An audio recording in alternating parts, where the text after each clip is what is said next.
આ ન્યૂઝના પ્રાયોજક છે tattoo and nail studio. અમારું સરનામું છે ઓમ બિઝનેસ પ્લાઝા, સર્કિટ હાઉસની સામે, હાલર રોડ, વલસાડ. અને Preet estate agency. Flat, bungalow, plot, વાડી, ફાર્મ હાઉસ, ફેક્ટરી તેમજ ઓફિસના લેવેચ માટે અથવા ભાડા માટે સંપર્ક કરો. વલસાડ આરટીઓના clerk Jimit Raval case. Honey ટ્રેપની જાળમાં ફસાવ્યાની શક્યતા. વલસાડ આરટીઓના ક્લાર્ક ઢળી પડતા મોત થયાના દિવસે યુવતી અને મહિલા સાથે વાત કરતા સીસીટીવી સામે આવ્યા. મૃત્યુના આગલા દિવસે યુવાને વોટ્સએપ ચેટમાં 1.5 થી 2 લાખ આપ્યા હોવાનો વાલીનો ખુલાસો.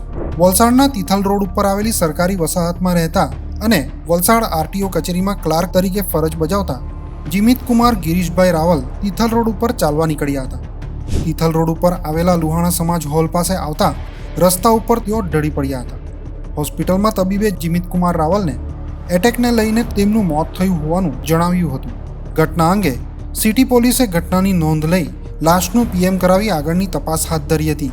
તે કેસમાં ઘટના સ્થળ પાસેથી પરિવારના સભ્યો અને જીમિત રાવલના મિત્રોએ તપાસ હાથ ધરતા 3 ફેબ્રુઆરીની સવારે 7:50 કલાકે જીમિત રાવલ એક અજાણી યુવતી અને મહિલા સાથે વાત કરતા સીસીટીવીમાં કેદ થયા હતા. બંને વચ્ચેની 10 મિનિટની વાતચીત દરમિયાન ઉગ્ર બોલાચાલી થઈ હતી. 10 મિનિટની બોલાચાલી દરમિયાન જીમિત અચાનક ઢળી પડ્યો હોવાનું ઘટના સ્થળની નજીકમાં આવેલા સીસીટીવી કેમેરામાં કેદ થયું હતું. જીમિત રાવલને કોઈક મહિલા અને તેની પુત્રીએ હની ટ્રેપની જાળમાં ફસાવ્યાના આક્ષેપો કર્યા હતા.